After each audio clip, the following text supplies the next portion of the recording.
News 8 मा स्वागत छ। नक्कली शरणार्थी प्रकरणमा पक्राउ परेका हाई प्रोफाइल अभियुक्तहरू अदालतमा म्याद थप वा बयानका लागि पुग्दा देखिएको दृश्यले सर्वसाधारणलाई छस्काएको छ। हर्षित मुद्रामा अदालत परिसरमा देखिएका सांसद टोप बहादुर रायमाझी हुन् वा क्यापटोपीमा सजिएका बालकृष्ण खाड्ने किन नहुन्, उनीहरूमाथि आफूहरू विरुद्ध लागेको आरोपको कुनै प्रभाव नै छैन। पक्राउ पूर्जी जारी भएपछि फरार रहेका टोप बहादुर भारत पुगेको भन्नेदेखि विभिन्न हल्लाहरू पनि फैले। अन्ततः काठमाडौँबाट नै उनी पक्राउ परे, त्यो पनि रक्सीले माथिएको अवस्थामा। टोप बहादुर तिनै व्यक्ति हुन् जसले 10 वर्ष सशस्त्र युद्धको क्रममा रक्सी सेवन गर्नेहरूमाथि भाटे कारबाही गर्थे। मदिरा सेवन पनि सांस्कृतिक विचलन र नैतिक पतनकै अङ्ग मानिन्थ्यो। त्यो त केवल निमुखा र सोझा जनताका लागि मात्रै रहेछ भन्ने तथ्य उनीहरूले एकपछि अर्को गर्दै पुष्टि गर्न थालेका छन्। सांस्कृतिक विचलन र नैतिक पतन भन्दा माथि गम्भीर फौजदारी अभियोग लागे पनि उनीहरू अदालत परिसरमा मुस्काउनुको पछाडिका कारण के होला? टोप बहादुर फरार हुनु र काठमाडौँमा आएर पक्राउ पर्नुले केही सङ्केत त पक्कै गरेको छ। मोबाइल फर्म्याटदेखि विभिन्न सेटिङपछि उनी पक्राउ परेका त होइनन्? संसदमै सांसदहरूले यस्तो प्रश्न समेत तिर्साएका छन्। अनुसन्धान जारी छ, प्रहरीले आफ्नो काम गरिरहेको छ। शङ्का जति गरे पनि विश्वास गर्नु र प्रहरीले जनताको विश्वास जगाउन अधिकतम प्रयास गर्नुको विकल्प अर्को छैन। अब तर हाई प्रोफाइल काण्ड र उनीहरूमाथि प्रहरीको व्यवहारले भने शङ्का गर्ने ठाउँ थुप्रै छ। एउटै प्रकृतिको अभियोग लागेकाहरू हतकडी लगाएर पेश हुँदा कोही भने मुस्कानसहित हात हल्लाउँदै अदालत पुग्छन्। शीर्षस्तको भेट र प्रहरीको रवैयाले पनि शङ्का उब्जाएको छ। थप आशंकाहरू बढ्न नदिन सरकार र प्रहरी आफैले काम गर्नै पर्छ। जिम्मेवारीबाट पन्छिने वा भाग्ने छुट कसैलाई छैन। अब न्यूज 8 का हेडलाइन्स। नक्कली भुटानी शरणार्थी प्रकरणमा मुछिएका हाई प्रोफाइलहरूमाथिको अनुसन्धान फितलो बन्ने आशंका। राजनीतिक शक्तिको आडमा मुद्दा कमजोर नहोस् भन्दै नागरिक खबरदारी जारी।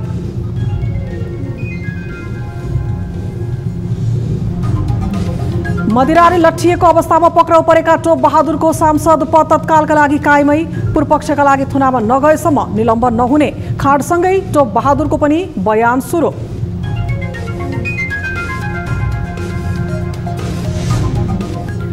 रकम अभावका कारण गौतम बुद्ध अन्तर्राष्ट्रिय विमानस्थलको दोस्रो टर्मिनल भवन निर्माणको काम रोकियो।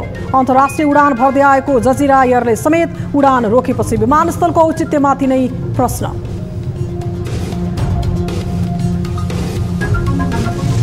र थाइल्यान्डका नागरिकबाट सैनिक समर्थित शासन व्यवस्था स्वीकार। मतदाताले मतबाट परिवर्तन खोजेको राजनीतिक विश्लेषकहरूको तर्क।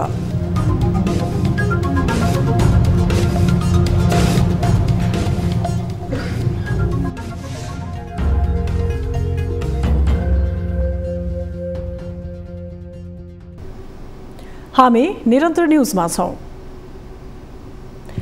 नक्कली भुटानी शरणार्थी बनाएर करोडौं रुपैयाँ भ्रष्टाचार गरेको आरोपमा अहिले मुलुकका हाई प्रोफाइलहरू नै प्रहरी नियन्त्रणमा छन्। उनीहरूमाथि अनुसन्धान पनि जारी छ। अनुसन्धान पश्चात उनीहरू विरुद्ध के कस्तो मुद्दा चलाउने त्यसको तयारी समेत भइरहेको छ। अनुसन्धान कसरी हुँदैछ त? अहिलेसम्म कहिले के भयो?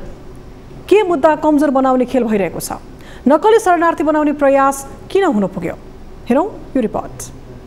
मानव बेचबिखनको अपराध र संगठित अपराध समेत आकर्षित हुने गरी घटेको घटना हो नक्कली भुटानी शरणार्थी प्रकरण। मुलुकका हाई प्रोफाइलहरूको संलग्नतामा नै नेपालीलाई नक्कली भुटानी शरणार्थी बनाएर अमेरिका पठाइयो र उनीहरूबाट करोडौं रुपैयाँ असुल गरियो। यो आरोप प्रहरीको हो। आरोप पुष्टिका लागि अनुसन्धान जारी नै छ। नक्कली शरणार्थी प्रकरण कसरी हुँदैछ अनुसन्धान। यस प्रकरणमा संगठित अपराध सम्बन्धी मुद्दा प्रमुख रूपमा आकर्षित गर्ने प्रहरीको तयारी। संगठित अपराध सम्बन्धी मुद्दामा अनुसन्धानका लागि 60 दिनको म्याद। अनुसन्धान सुरु भएको 50 दिन भन्दा बढी भयो। अबको 9 दिनभित्र सबै टुङ्ग्याएर मुद्दा दर्ता गरिसक्नु पर्ने। अनुसन्धान प्रतिवेदन 4 दिनभित्रै बुझाउन सरकारी वकिलको कार्यालयको निर्देशन। नक्कली भुटानी शरणार्थी प्रकरण कहिले के भयो? 2079 चैत्र 12 गते यस प्रकरणमा गिरोहका सञ्चालक रहेको आरोपमा केशव दुलाल, सानु भण्डारी र टङ्क गुरुङ पक्राउ। 2080 वैशाख 19 गते तत्कालीन उपप्रधान एवं गृहमन्त्री रामबहादुर थापाका सुरक्षा सल्लाहकार इन्द्रजित राई पक्राउ। 2080 वैशाख 20 गते उपराष्ट्रपति कार्यालयका सचिव टेक नारायण पाण्डे पक्राउ। 2080 वैशाख 20 गते तोप बहादुर रायमाझीका छोरा सन्दीप रायमाझी पक्राउ। 2080 वैशाख 27 गते पूर्व गृहमन्त्री बालकृष्ण खाँड र उनका स्वकीय सचिव नरेन्द्र केसी पक्राउ। 2080 वैशाख 27 गते पूर्व उप प्रधानमन्त्री टोप बहादुर रायमाझी यस प्रकरणमा मुछिएपछि नेकपा एमालेद्वारा उनलाई सचिव पदबाट निलम्बन। 2080 वैशाख 31 गते पूर्व गृहमन्त्री बालकृष्ण खाँड सहित अन्यलाई अदालतद्वारा अनुसन्धानका लागि 4 दिन म्याद थप। 2080 वैशाख 31 गते पक्राउ पूर्जी जारीपछि फरार पूर्व उप प्रधानमन्त्री टोप बहादुर रायमाझी काठमाडौँको बुढानील कण्ठबाट मदिराले मातिएको अवस्थामा पक्राउ। 2080 जेठ 1 गते हिरासतमा रहेका बालकृष्ण खाँडको बयान। 2080 जेठ 1 गते टोप बहादुर रायमाझीलाई हिरासतमा राख्न 3 दिनको अनुमति। न्युज 24 टेलिभिजनका लागि राजनीतिक ब्युरो। नक्कली शरणार्थी प्रकरणमा प्रहरीको अनुसन्धान अन्तिम अवस्थामा पुगेको छ। अनुसन्धान सुरु भएको 60 दिनभित्र प्रहरीले अदालतमा मुद्दा पेश गर्नुपर्ने हुन्छ। मुख्य आरोपित टोप बहादुर रायमाझी र बालकृष्ण खाँड विरुद्ध भर्खर अनुसन्धान सुरु हुँदा अन्य केही अझै फरार छन्। प्रहरीसँग करिब 1 हप्ताको समय बाँकी रहँदा प्रहरीको अनुसन्धान कहाँसम्म पुग्ला त? एक रिपोर्ट। नक्कली भुटानी शरणार्थी प्रकरणमा प्रहरीले छानबिन सुरु गरेको सोमबार 51 दिन पुगिसकेको छ। गत चैत्र 12 गते पहिलो पटक यो गिरोहका केशव दुलाल, सानु भण्डारी र टङ्क गुरुङलाई पक्राउ गरेर प्रहरीले अनुसन्धान सुरु गरेको थियो। यस प्रकारको संगठित अपराध सम्बन्धी मुद्दामा प्रहरीले अनुसन्धानका लागि 60 दिनको म्याद पाउँछ। आरोपितहरू फरक फरक मितिमा पक्राउ परेको भए पनि अनुसन्धान सुरु भएको 60 दिन अगावै प्रहरीले सरकारी वकिलको कार्यालय मार्फत अदालतमा मुद्दा पुर्याउनु पर्ने हुन्छ। सरकारी वकिलको कार्यालयले यो मुद्दामा अनुसन्धान सकेर मंगलबारसम्म फाइल तयार गर्न पनि प्रहरीलाई भनिसकेको छ। तोकिएको समयभित्रै यसले तोकिएको समयभित्रै म्यादभित्रै अनुसन्धान पुरा होला, मुद्दा दायर होला। अब केही व्यक्तिहरू यदि हाजिर भएनन् भने पनि, समातिएनन् भने पनि अदालतमा मुद्दा दायर भइसकेपछि अदालतले उनीहरूको चाहिँ अब अंश रोक्ने, सम्पत्ति रोक्नेदेखि लिएर अदालतबाटै वारेन्ट जारी गर्ने त्यो प्रक्रिया पनि छ। अहिले त प्रहरीले वारेन्ट जारी गरेको छ। पछि चाहिँ के हुन्छ, अदालतमा मुद्दा दायर भइसकेपछि अदालतले नै वारेन्ट जारी गर्छ। मुद्दा दर्ता गर्नुपर्ने समय नजिक आइसक्दा एमाले उपाध्यक्ष रामबहादुर थापा, बादलका छोरा प्रतीक थापा, पूर्व कांग्रेस सभासद आङटावा शेर्पा लगायतलाई प्रहरीले अझैसम्म पक्राउ गर्न सकेको छैन। आइतबार मात्र पक्राउ परेका एमाले सांसद टोप बहादुर रायमाझीलाई सोमबार थप 3 दिन हिरासतमा राखेर अनुसन्धान गर्न प्रहरीले अनुमति पाएको छ। यो प्रकरणमा कांग्रेस नेता बालकृष्ण खाँडको सोमबार अपुरो बयान लिइएको छ। सन्चो नभएको भन्दै बयान दिनै अस्वीकार गरेका खाँडसँग मंगलबार थप बयान लिने प्रहरीले जनाएको छ। पक्राउ परेकाहरूको बयानबाट प्रहरीले केही ठूलो तथ्य फेला पारेको जानकारी हालसम्म आएको छैन। एकातर्फ समय घर्किँदै गएको छ भने अर्कोतर्फ अझै फरार रहेका केही आरोपितलाई पक्राउनु पर्ने चुनौती प्रहरी सामु छ। पक्राउ परेकाहरूबाट पर्याप्त प्रमाण नजुट्दा प्रहरीलाई समस्या थप बढेको छ। त्यसमाथि यो प्रकरणमा उच्च राजनीतिक संलग्नता भएका कारण अदालतमा बलियो मुद्दा पुर्याउन नसके यसको फाइदा टोप बहादुर खाँड र टेकनारायण पाण्डे लगायतलाई हुनेछ। राजनीतिक नियुक्तिकै प्रभाव अदालतमा देखिने गरेका प्रशस्त उदाहरणका कारण आरोपितहरू सहजै छुट्ने त होइनन् भन्ने आशंका आम जनमानसमा उब्जेको छ।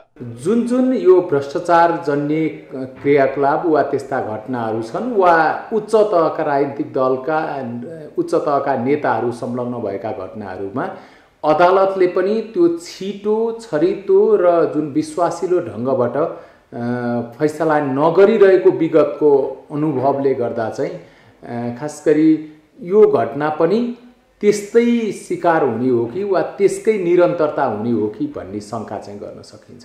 शरणार्थी प्रकरणले दिन प्रतिदिन नयाँ रूप लिँदै जाँदा अब यसको विधिवत टुङ्गोमा पुर्याउने समय करिब नजिक आइसकेको छ। यसमा नाम जोडिएका अन्य थुप्रै आरोपितहरू तानिएलान् वा चोखिएलान् चासोको विषय बनेको छ। न्युज 24 टेलिभिजनका लागि क्यामेरामा प्रभात थापा र सुनिल गुरुङका साथमा टिभी जर्नलिस्ट सुजन चालिसे, काठमाडौँ। नक्कली भुटानी शरणार्थी प्रकरणमा मुछिएका हाई प्रोफाइलहरूमाथिको अनुसन्धान फितलो बनाइने त होइन भन्ने आशंका व्याप्त छ। राजनीतिक शक्तिको आडमा मुद्दा कमजोर नहोस् भनेर नागरिक खबरदारी पनि जारी नै छ। नागरिकले यस्तो खबरदारी जारी नै राख्नुपर्ने कारण यस प्रकरणसँग मुछिएका व्यक्ति शक्तिशाली हुनु नै हो। प्रकरणमा मुछिएका भिआइपीहरूको खास व्यक्तित्व चित्र कस्तो छ त? एक रिपोर्ट। नक्कली भुटानी शरणार्थी बनाएर अमेरिका पठाउने गिरोहमा संलग्न रहेको आरोपमा मुलुकको राजनैतिक शक्ति केन्द्रमा बसेकाहरू नै तानिएकाले अनुसन्धान कमजोर बनाइने त होइन, यो आशंका अहिले प्राय सबैमा देखिन्छ। तर प्रधानमन्त्री प्रचण्डले नै दिनहुँ जसो अनुसन्धानमा आफ्नो हस्तक्षेप नहुने भन्दै प्रष्टीकरण दिँदै आएका छन्। यद्यपि प्रधानमन्त्रीको प्रष्टीकरणलाई सहजै पत्याएका छैनन् जनताले। यसको कारण हो प्रकरणमा मुछिएकाहरू मध्ये अधिकांश व्यक्ति राजनीतिक शक्तिको राम्रै छाहारीमा हुनु। विशेष गरी पूर्व उप प्रधानमन्त्री टोप बहादुर रायमाझी र पूर्व गृहमन्त्री बालकृष्ण खाँडका सवालमा जनतामा आशंका छ। अझ सोमबार बालकृष्णले सरकारी वकिलको कार्यालयमा दिएको अस्पष्ट बयानले त मुद्दालाई कुन कोणबाट अघि बढाउने भन्ने जटिलता थपेको देखिन्छ। यस प्रकरणमा मुछिएका व्यक्तिको व्यक्तित्व के हो त? बालकृष्ण खाँड नेपाली राजनीतिको केन्द्रमा बसेर सत्ताको चास्नीमा रमाउने व्यक्ति हुन् बालकृष्ण खाँड। नेपाली कांग्रेसका नेता समेत रहेका उनी नेपालको पूर्व गृहमन्त्री पनि हुन्। गुटगत चर्चा गर्दा उनी कांग्रेस सभापति शेरबहादुर देउवाका विश्वास पात्र नै मानिन्छन्। नेपाली राजनीतिमा उनको यात्रा पञ्चायत कालबाटै सुरु भएको हो। त्यसबेला उनी विद्यार्थी राजनीतिमा थिए। 2033 सालबाट उनी विद्यार्थी राजनीतिलाई बिट मार्दै मूलधारको राजनीतिमा आए र नेपाली कांग्रेसमा सक्रिय भए। उनी 2048 सालमा नै प्रतिनिधि सभा सदस्यमा निर्वाचित भए। पहिलो र दोस्रो दुवै संविधान सभामा उनी सदस्य थिए। संविधान जारी पश्चातको संसदको पहिलो कार्यकालमा उनी कांग्रेस प्रमुख सचेतक पनि बनेका थिए। विभिन्न मन्त्रालयको जिम्मेवारी सम्हालिसकेका उनी गएको निर्वाचनमा राष्ट्रिय प्रजातन्त्र पार्टीका दीपक बहादुरसँग पराजित भए। उनले आफू गृहमन्त्रीको हैसियतमै रहेका बेला नै आम निर्वाचनमा पराजय बेहोरेका थिए। टोप बहादुर रायमाझी नक्कली शरणार्थी प्रकरणमा मुछिएका हाई प्रोफाइल व्यक्ति टोप बहादुर रायमाझी अर्घाखाँचीबाट निर्वाचित प्रतिनिधि सभाका सदस्य हुन्। द्वन्द्वकालीन समयमा कस्ता थिए टोप बहादुर? 10 वर्षीय द्वन्द्वकालीन समयमा वा माओवादीमा रहँदा टोप बहादुर नेता बाबुराम भट्टराईसँग निकट मानिन्थे। तर नेपालको संविधान जारी भए पश्चात माओवादीले पार्टी निर्माण गर्दा रायमाझीले बाबुरामलाई साथ दिएनन् र माओवादीमै बसे। रायमाझी द्वन्द्वकालमा तत्कालीन शाही सरकारसँग वार्ता गर्न माओवादीले गठन गरेको वार्ता टोलीमा सदस्य समेत थिए। उनले करिब 18 वर्ष भूमिगत राजनीति गरेको समेत बताइन्छ। टोप बहादुर माओवादीको युवा संगठन वाइसेलका संस्थापक अध्यक्ष समेत हुन्। टोप बहादुरले 2030 सालबाट राजनीतिक यात्रा सुरु गरेका हुन्। उनी 2064 सालदेखि निरन्तर सांसद छन्। माओवादीबाट 3 पटक सांसद बनेका रायमाझी गएको मङ्सिरमा भएको निर्वाचनमा भने नेकपा एमालेका तर्फबाट उम्मेद्वार बनी सांसदमा विजयी भएका हुन्। यस प्रकरणमा मुछिएका अन्य व्यक्तिहरू समेत राजनीतिक शक्तिको बलियो पहुँचवाला हुन्। त्यसैले पनि यस अनुसन्धानमा सबैको सर्वाधिक चासो छ। शक्ति केन्द्रकै आडमा मुद्दा कमजोर बनाइने हो कि भन्ने डर पनि त्यत्तिकै छ। न्यूज 24 टेलिभिजनका लागि राजनीतिक ब्युरो। न्यूजहरू अझै बाँकी छन्, अब पालो ब्रेकको।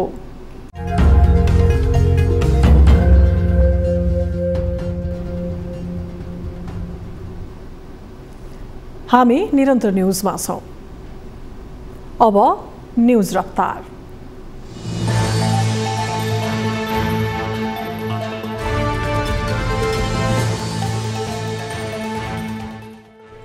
नेकपा एमालेका निलम्बित सचिव टोप बहादुर रायमाझीको सांसद पद तत्कालका लागि कायम रहने भएको छ। नक्कली शरणार्थी प्रकरणमा प्रहरी हिरासतमा पुगेका सांसद रायमाझीको सांसद पद अदालतले पूर्वपक्षका लागि थुनामा नपठाएसम्म निलम्बन नहुने भएको हो। प्रतिनिधि सभा नियमावली 2075 मा सांसदहरू हिरासतमा पर्ने बित्तिकै निलम्बन हुने व्यवस्था थियो। तर 2079 को नियमावलीले थुनामा पर्ने बित्तिकै सांसदलाई निलम्बनमा नपर्ने व्यवस्था गरेका कारण पनि टोप बहादुर साधारण तारिख वा धरौटीमा छुटेमा पनि सांसदको रूपमा सक्रिय रहन पाउने भएका हुन्। यद्यपि उनलाई अदालतले पूर्वपक्षका लागि थुनामा पठायो भने पनि उनी निलम्बनमा पर्नेछन्। सभामुख देवराज घिमिरेले रायमाझी पक्राउ परेको जानकारी संसदमा गराइसकेका छन्। एमालेका निलम्बित सचिव तथा सांसद टोपबहादुर रायमाझी मदिराले झुमिएको अवस्थामा प्रहरीले पक्राउ गरेको खुलेको छ। वैशाख 30 गते मात्रै काठमाडौँ छिरेका रायमाझीलाई बियर खाएर एक कार्यकर्ताको घरमा लुकेर बसेको अवस्थामै प्रहरीले पक्राउ गरेको हो। पक्राउ गरेपछि तिनकुने स्थित कान्तिपुर अस्पतालमा गरिएको स्वास्थ्य जाँचको क्रममा उनले डाक्टरसँग 1 गिलास बियर पिएको बताएका थिए। तर प्रहरीले भने रायमाझी मातिएको अवस्थामा पक्राउ नपरेको दावी गरेको छ। गम्भीर आरोपपछि तनावका कारण उनले मदिरा सेवन गरेको हुन सक्ने बताइएको छ। नेपालीलाई नक्कली भुटानी शरणार्थी बनाएर अमेरिका पठाउन लागेको अभियोगमा रायमाझी विरुद्ध प्रहरीले थप अनुसन्धान गरिरहेको छ।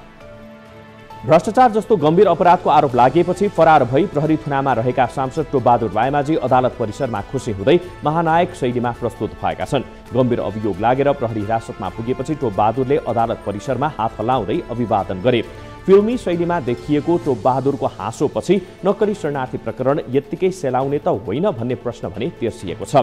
फरार भएपछि उनले सबै ठाउँमा आफ्नो चाँजो पाँजो मिलाएर सार्वजनिक भएको भन्दै संसदमै प्रश्न समेत उठिसकेको छ। तर प्रहरीले अनुसन्धान गरिरहेकोले उनको हाँसो टिक्छ वा टिक्दैन भन्ने जिज्ञासा भने कायमै छ। कांग्रेस सभापति शेरबहादुर देउवापत्नी आर्जो राणाले नक्कली शरणार्थी प्रकरणमा आफ्नो चरित्रमाथि बलात्कार भएको भन्दै संसदमै गुनासो गरेकी छिन्। आर्जोले अडियो प्रकरणमा जोडेर आफ्नो चरित्र हत्या गरिएको र चारित्रिक बलात्कार समेत भएको भन्दै आपत्ति समेत जनाइन्। प्रतिनिधि सभामा विषय समय लिएर बोल्दै उनले फेक अडियो बनाएर आफूलाई बदनाम गरिएको दावी गरिन्। उक्त अडियोको फोरेन्सिक जाँच गर्न 6 दिन अघि नै नेपाल प्रहरीको केन्द्रीय अनुसन्धान ब्युरो र साइबर क्राइम सेलमा निवेदन दिए पनि अहिलेसम्म जवाफ नपाएको आर्जोको भनाइ छ। महिला राजनीतिमा आउँदा धेरै समस्याको सामना गर्नुपर्ने भन्दै आफूले यस्तो बेहोरिरहेको उनको भनाइ छ। पूर्व गृहमन्त्री बालकृष्ण खाँडकी दोस्रो पत्नी मन्जु खाँड अस्ट्रेलिया पुगेको समाचार बाहिरिएको छ। बालकृष्ण पक्राउ परेपछि मोबाइल स्विच अफ गरेर सम्पर्कविहीन भएकी मन्जुले आफ्नो फेसबुक अकाउन्ट समेत डिएक्टिभेट गरेकी छिन्। उनीमाथि पनि नक्कली शरणार्थी प्रकरणमा जोडिएको आरोप लाग्दै आएको छ। तर प्रहरीले स्वतन्त्र प्रमाण भने फेला पारिसकेको छैन। मन्जु अहिलेसम्म पति बालकृष्णलाई भेट्न नपुगेपछि अनेक हल्ला फैलिन थालेका छन्। मन्जु आफ्नो पहिलो श्रीमानतर्फका छोराको सम्पर्कमा अस्ट्रेलिया पुगेको दावी गरिएको छ। खाँड दम्पतिको विवाह समेत विवादित रहेको जानकारहरूले बताउँदै आएका छन्। नक्कली शरणार्थी प्रकरणमा पक्राउ परेका कांग्रेस नेता तथा पूर्व गृहमन्त्री बालकृष्ण खाँड र पूर्व उपप्रधान एवं एमालेका निलम्बित सचिव टोपबहादुर रायमाझी लगायत वीआईपी अभियुक्तलाई हत्कडी नलगाई प्रहरीले अदालतमा पेश गर्दै आएपछि जनस्तरबाट विरोध सुरु भएको छ। अभियुक्तलाई दर्जा हेरेर व्यवहार गरेको भन्दै आलोचना भए पनि प्रहरीले वीआईपी अभियुक्तलाई अझै हत्कडी लगाएको छैन। म्याद थप तथा बयानका लागि अभियुक्तलाई अदालत उपस्थित गराउने बेला प्रहरीले यस्तो व्यवहार देखाउने गरेको छ। खाँडलाई अदालतमा म्याद थपका लागि लैजाँदै गर्दा एकजनाले सार्वजनिक रूपमै गाली गलौज गर्दै विरोध गरेको भिडियो समेत सार्वजनिक भएको छ। राष्ट्रिय स्वतन्त्र पार्टीका सांसदहरूले प्रतिनिधि सभा बैठकमा नक्कली शरणार्थी प्रकरण र भ्रष्टाचारबारे सशक्त प्रतिरोध गरेका छन्। रासोपाका प्रमुख सचेतक सन्तोष परियार, डाक्टर स्वर्णिम वाग्ले, मनिष झा लगायतले नक्कली शरणार्थी प्रकरणलाई टुङ्गोमा पुग्ने गरी अनुसन्धान गर्नै पर्ने बताएका हुन्। सरकारलाई खबरदारी गरेका उनीहरूले खेद प्रस्ताव पारित गर्नेदेखि भ्रष्टाचारको शास्त्रीय परिभाषा समेत सुनाएका थिए। रासोपाले आक्रामक रूपमा संसदमा विषय उठाउन गरे पनि भ्रष्टाचारको फाइल खोल्ने बित्तिकै सरकारलाई दिएको समर्थन फिर्ता लिएको भन्दै जनस्तरमा आलोचना भने तीव्र बन्दै गएको छ।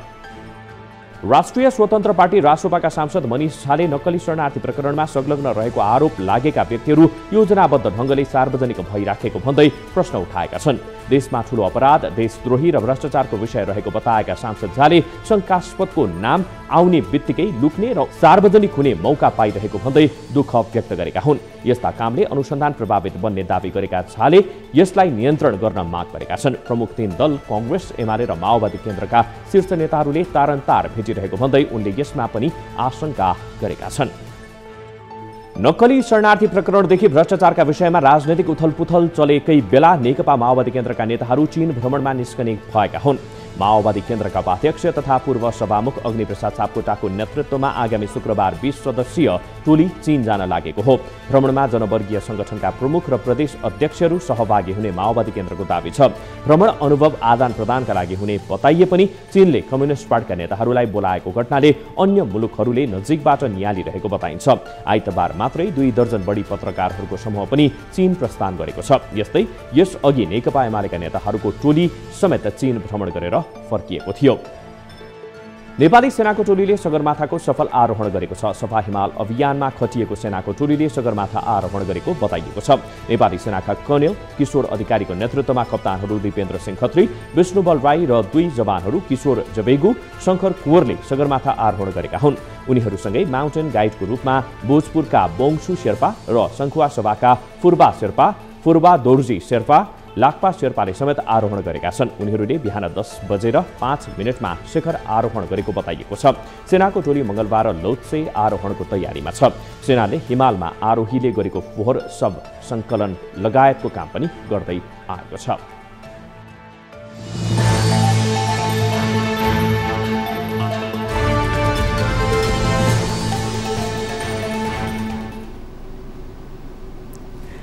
न्युजहरू अझै बाँकी छन्। अब पालो ब्रेकको।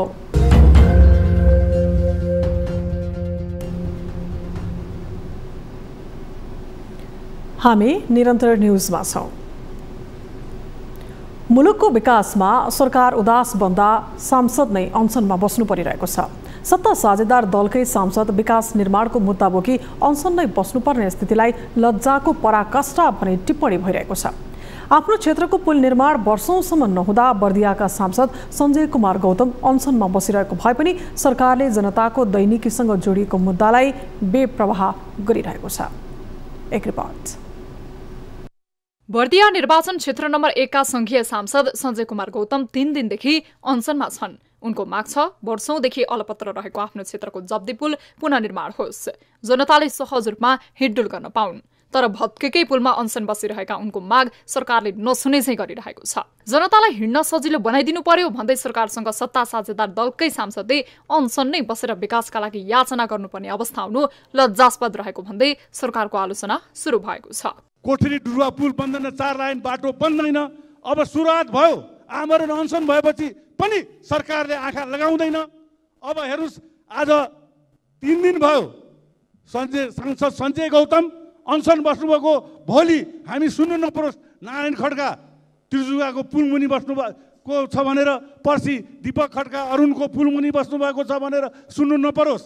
म आदरणीय सम्मान्य सभामुख मार्फत यो नेपाल सरकारको आँखा खुलोस्। आफ्ना सांसदले पटक पटक संसदमै माग गर्दा समेत सरकारले जनप्रतिनिधिको अपमान गरी जनताको दुःख नै नसुनेको सरकारवालाहरू बताउँछन्। जनताको बेहाल अवस्था हुने, विकास नहुने यस्तो स्थिति देख्दाखेरि र यो लेभलको नेता, यो प्रोटोकलको नेता अनसन बस्नुपर्ने, जनताको बीचमा आउनुपर्ने यो अवस्था देशको लागि दुर्भाग्यपूर्ण छ र मलाई लाग्छ यो इतिहासमा एउटा दुर्लभ घटना हो। सदनमा सडकमा पनि त्यो आवाज उठाउँदै पनि नेपाल सरकारले कानमा तेल हालेर बसेको अवस्थामा जनस्तरबाट सांसदको अनसनमा साथ रहिरहँदा अहिलेसम्म भौतिक पूर्वाधार तथा यातायात मन्त्रीको सन्देशसहित सडक विभागका महानिर्देशक सुशील बाबु ढकालले बर्दिया पुगेर औपचारिकता पनि निभाएका छन्। 30 दिनभन्दा अगाडि चाहिँ हामी सूचना निकाल्छौँ। मैले 30 दिनमा आएको भने 10 दिनमै हुनसक्छ होइन।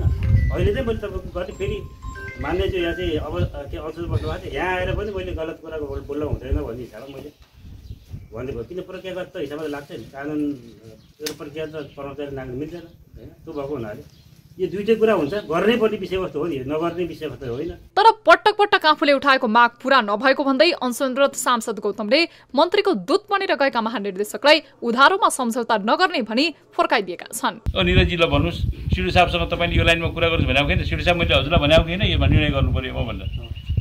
यो जिल्ला दैवी प्रकोपबाट निर्णय गरिदियो सिडु साहब, टेक्निकली अप्ठ्यारो परे, कर्मचारी साथीहरू डराए जस्तो लाग्यो। अख्तियारको निर्णयले गर्दाखेरि उनीहरूलाई अप्ठ्यारो कति बढी निर्णय गरे, कति सहित कति गर्नुभयो सिडु साहब, आज कति हो?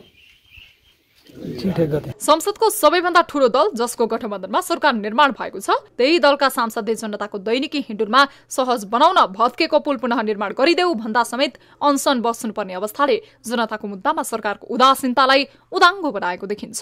न्युज 24 टेलिभिजनका लागि बर्दियाबाट टिभी जर्नलिस्ट ज्योति पन्थीको रिपोर्ट। अहिले नेपालको अर्थतन्त्र धराशयी बन्दै गएको छ। मुलुकभित्रका उद्योग धन्दा व्यापार व्यवसायमा सन्नाटा छाएको छ। सरकारले आवश्यक मात्रामा पुँजीगत खर्च गर्न नसक्दा पूर्वाधार निर्माणले गति लिन सकेको छैन। विकास निर्माणको संवाहक मानिने निर्माण क्षेत्र आफै समस्याले घिरिएको नेपाल निर्माण व्यवसायी महासंघको दाबी छ। यस्तो अवस्थामा खतराको डिलमा पुगेको अर्थतन्त्रलाई कसरी लयमा फर्काउने? एक रिपोर्ट। अहिले मुलुक आर्थिक मन्दीको अवस्थामा पुग्न थालेको विज्ञहरू बताउँछन्।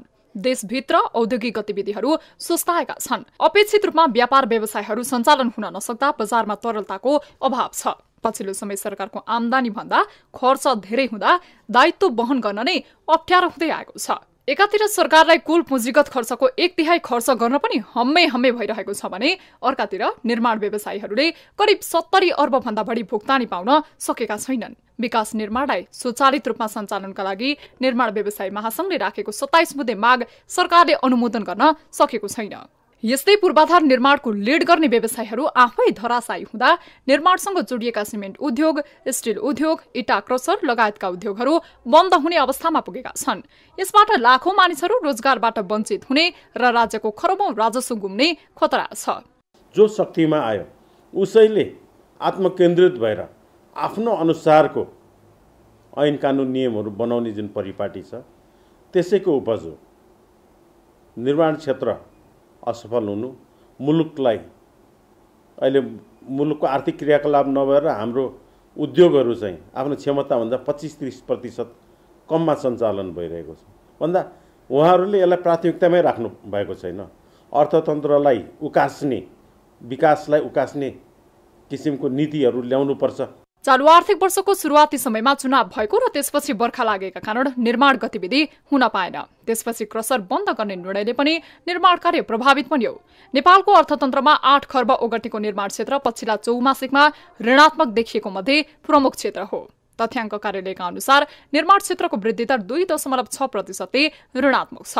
समृद्ध राष्ट्रको मुख्य आधार पूर्वाधार निर्माण भएकोले सरकारले बिना बाधा अड्चन पूर्वाधार निर्माण मैत्री वातावरण तयार गर्दै पुँजीगत खर्चको दायरा बढाउनु पर्ने विज्ञको भनाइ छ। नेपालमा पुँजीगत खर्च नभएको दशकौं भयो, 1 दशकभन्दा बढी भयो। के छन् भन्दा हाम्रा प्रोग्रामहरू यति धेरै छन्, हामी चाहिँ यति धेरै चाहिँ त्यो प्रोजेक्टहरूमा चाहिँ पैसा छतर्छौँ जसले गर्दा खर्चै गर्न सक्दैन। जब खर्च गर्न सक्दैन, खर्च गर्ने के भन्दा सानो सानो एमाउन्ट हुन्छ, सानो सानो एमाउन्टले चाहिँ खर्च गर्न मिल्दैन। त्यसो हुनाले खर्च नभएको हाम्रो मेन प्रब्लम भनेको डिजाइनिङमा प्रब्लम हो। सामान्य गिटी कुटेर जीवन निर्वाह गर्ने मजदुरदेखि इन्जिनियर हुँदै करोडौंको लगानी गर्ने व्यवसायी सडकमा पुग्ने अवस्था छ। यदि कुनै काम सार्वजनिक खरिद ऐन नियम विपरीत भएमा कानून बमोजिम कारबाही हुने व्यवस्था विद्यमान हुँदाहुँदै मुलुकी अपराध संहिता 2074 को दफा 250 को 1 मा एउटै विषयमा दोहोरो सजाय गर्न नमिल्ने न्यायको आधारभूत सिद्धान्त विपरीत अहिलेको अवस्थाको अन्त्य हुनुपर्ने महासंघको भनाइ छ। यसले सरकारले निर्माण उद्योग मैत्री वातावरण तयार गर्दै आवश्यक कानून निर्माण गरी कार्यान्वयनमा ध्यान दिनुपर्ने जानकारहरू बताउँछन्।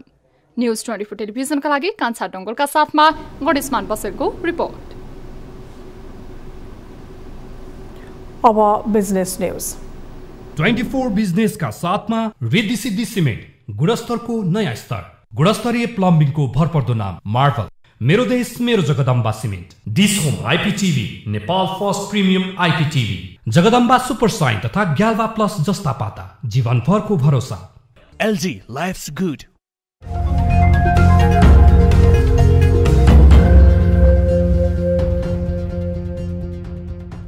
राजस्व छली, चुहावट र आर्थिक मन्दीको ग्राफ उकालो लागेपछि वैशाखमा पनि गत वर्षको तुलनामा कम राजस्व सङ्कलन भएको छ। वैशाखमा 51 अर्ब 76 करोड रुपैयाँ राजस्व सङ्कलन गर्ने लक्ष्य लिएको आन्तरिक राजस्व विभागले 34 अर्ब 46 करोड रुपैयाँ मात्रै सङ्कलन गरेको छ।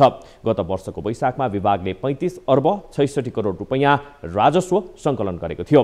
वर्षको सुरुदेखि नै लक्ष्य अनुसार राजस्व सङ्कलन नभएपछि अर्थ मन्त्रालयले माघ मसान्तसम्ममा 5 खर्ब 40 अर्ब रुपैयाँको संशोधित लक्ष्य तय गरेको थियो। तर वैशाख मसान्तसम्ममा संशोधित लक्ष्यको 69% मात्रै राजस्व सङ्कलन गर्न सकेको छ।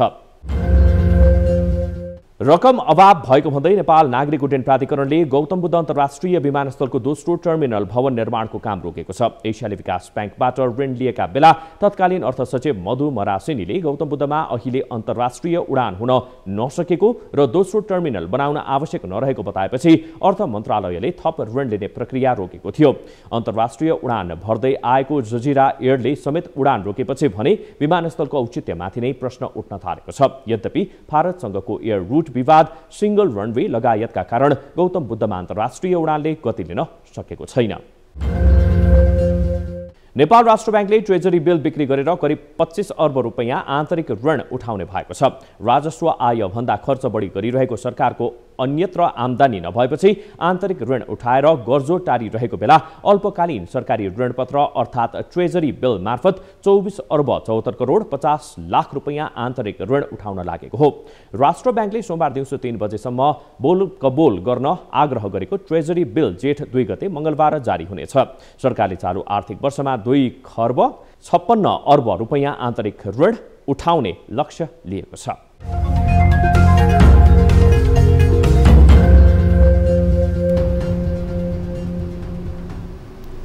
अब वेदर अपडेट।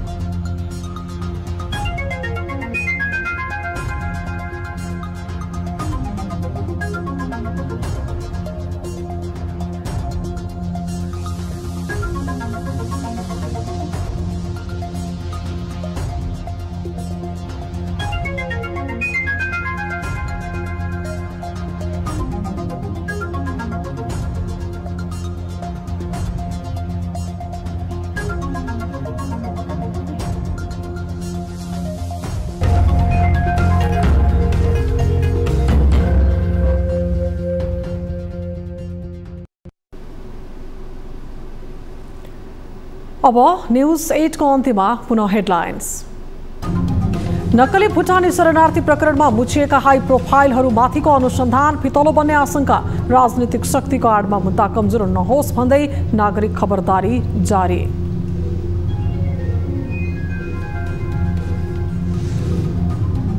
मदिराले लट्ठिएको अवस्थामा पक्राउ परेका टोप बहादुरको सांसद पद तत्कालका लागि कायमै। पूर्वपक्षका लागि थुनामा नगएसम्म निलम्बन नहुने। खाडसँगै टोप बहादुरको पनि बयान सुरु।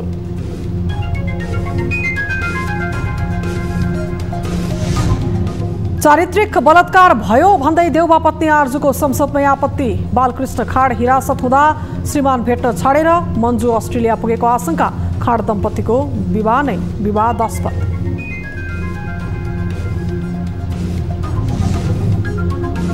रकम अभावका कारण गौतम बुद्ध अन्तर्राष्ट्रिय विमानस्थलको दोस्रो टर्मिनल भवन निर्माणको काम रोकियो। अन्तर्राष्ट्रिय उडान भर्दै आएको जजिरा एयरले समेत उडान रोकेपछि विमानस्थलको औचित्यमाथि पनि प्रश्न। र थाइल्यान्डका नागरिकबाट सैनिक समर्थित शासन व्यवस्था अस्वीकार। मतदाताले मतबाट परिवर्तन खोजेको राजनीतिक विश्लेषकहरूको तर्क।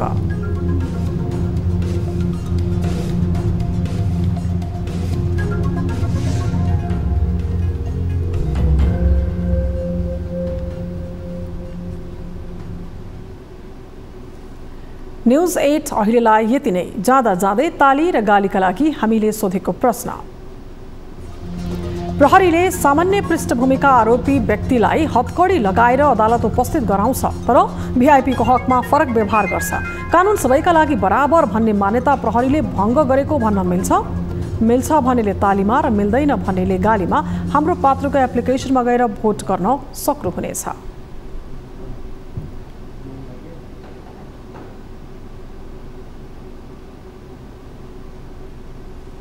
थप न्यूजका लागि हाम्रो वेबसाइट www.news24nepal.com हेर्नुहोला। साथै हामीलाई फेसबुक, ट्विटर र युट्युबमा पनि फलो गर्न सक्नुहुनेछ। यस्तै मोबाइल, भाइबर र इमेलबाट 24 हेल्प डेस्कमा कुनै समस्या र गुनासो छन् भने सम्पर्क गर्न सक्नुहुनेछ। अहिलेलाई बिदा दिनुहोस्। हामी निरन्तर न्यूजमा छौँ। नमस्ते।